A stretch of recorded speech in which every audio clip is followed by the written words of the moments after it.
देश के हिमालयन क्षेत्र में पिछले कई सौ वर्षों से कोई बड़ा भूकंप नहीं आया। ऐसे में वैज्ञानिकों का मानना है कि ये इलाका किसी बड़े भूकंपीय खतरे की ओर बढ़ सकता है। Wadia institute of Himalayan geology के साथ साथ देश के अन्य संस्थान भी इस दिशा में अध्ययन कर रहे हैं। इसी क्रम में आईआईटी कानपुर के पृथ्वी विज्ञान विभाग ने उत्तराखंड में बड़े भूकंप की संभावना को लेकर अहम रिसर्च की है। आईआईटी कानपुर के वैज्ञानिक डॉक्टर जावेद मलिक के अनुसार Kaladhungi fault line Himalaya frontal thrust का हिस्सा है। यदि यहाँ ये बड़ा भूकंप आता है तो लैंडस्केप में बड़ा बदलाव होगा।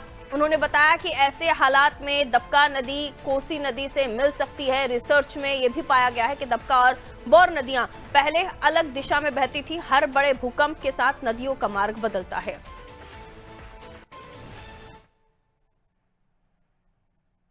सर, कालाडूंगी की भी आपने बात की। कालाडूंगी फॉल्ट लाइन क्या है ये?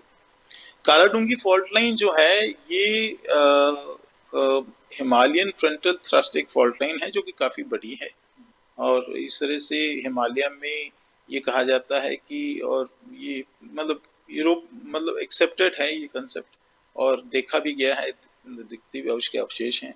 एक main boundary main central thrust कहते हैं, वो भी एक बड़ी फॉल्ट सिस्टम है और एक मेन बाउंड्री थ्रस्ट कहते हैं एमबीटी, वो भी काफ़ी बड़ी है। और सबसे यंगेस्ट जो है जो कि आज की तारीख की जो प्लेट बाउंड्री हम लोग मार्क करते हैं इंडिया और टिबेटियन के बीच में, टिबेटियन प्लेट के बीच में, वो है आपके हिमालयन फ्रंटल थ्रस्ट। तो ये कालाडूंगी जो है ये इसी का ऑफशूट है, कालाडूंगी फॉल्ट। तो कालाडूंगी फॉल्ट आइडेंटिफाई किया और उस पर अध्ययन किया। ये 2000 मुझे लगता है 2014 या 15 से हम लोग उस पर काम कर रहे हैं करके, लेकिन उसमें फिर मिनिस्ट्री ऑफ अर्थ साइंस का एक बहुत अच्छा सपोर्ट मिला हमको, तो उसके बाद हमने उस पर काफ़ी अच्छा काम किया और अभी रिसेंटली हमारा एक पर्चा भी छपा है उस पर, जिसमें हम लोग उसके जो हिस्टोरिकल अर्थक्वेक थे उसको हम लोग डेट कर पाए हैं। वो 1803 का है और 1505 का है। तो ये कालाडूंगी फॉल्ट लाइन जो है वो भविष्य में और भी फैलेगी, मतलब वो दोनों दिशाओं में फैलेगी और करके, और उसकी टोपोग्राफी भी एरिया की बढ़ाएगा। तो आप देखेंगे कि जो हमारे हम लोग कहते हैं सबसे यंगेस्ट जो श्रृंखला है हिमालय की, वो आपका सब हिमालय या शिवालिक्स कहते हैं हम लोग करके। तो शिवालिक के आगे भी एक कुछ और डेवलप होना शुरू हो जाएगा वहां पे। तो वो हालांकि वो पार्ट शिवालिक्स का ही ऊपर आ रहा है पूरा, तो वो फॉल्ट लाइन ने किया क्या है, फिर हमने सिर्फ ये नहीं देखा कि भूकंप ही आए उतना ही देखो, कब आए वो उतने पे सीमित ना रहो, ये देखो कि वो लैंडस्केप कैसे चेंज करता है। क्योंकि हमारा ये मानना है कि ये भी एक हमारी सोच है अभी जिसपे हम और भी काम करेंगे कि जितनी भी हमारी सिविलाइजेशंस थी इंडो गैंजेटिक प्लेन में, ठीक है, वो सब जो है वो नदियों का बहाव बंद होने से, नदियों के शिफ्ट होने से हुई है। और इसका जो प्रभाव पड़ा जो शिफ्टिंग का, वो कहीं ना कहीं हिमालयन टेक्टोनिक्स या हिमालय में भूकंप आने की वजह से लैंडस्केप चेंज होने से वो हुआ है। अब इसका छोटा सा उदाहरण कालाडूंगी पे आते हैं हम लोग करके। कालाडूंगी में दो नदियां हैं।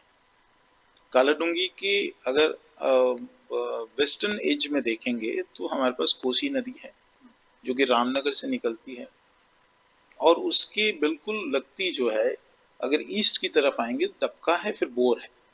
अब ये नदियां जो हैं इसके अवशेष दिखते हैं कि ये जो डबका नदी थी और ये बोर नदी थी, ये उस जगह से नहीं बही जहां से ये अभी बह रही है, पहले कहीं और से बहती थी करके, ठीक है। तो उसकी वैलीज दिखती हैं हमको, हैंगिंग वैलीज दिखती हैं पूरी, लिटरली हमारे पास उसके एग्जाम्पल्स क्लियरली दिखते हैं। तो एरियल सर्वे भी हमने कहा, सैटेलाइट डेटा में भी दिखता है। तो ये हर भूकंप में ये नदियों को खिसकाता है, दूर करता है, ठीक है। तो पहले सीधे बहती थी, अब ये यहाँ से और डेवलप हुआ तो ये यहाँ से बहनी शुरू हो गई। तो इस तरह से पूरा आपको डबका का और बोर का दिखता है करके। तो भविष्य में ये होगा, हम लोग ये कह पाएंगे अभी हमारा जो भी रिसर्च है कि ये भविष्य में भूकंप आएगा तो डबका जो है वो आपकी कोसी से मिल जाएगी जाके।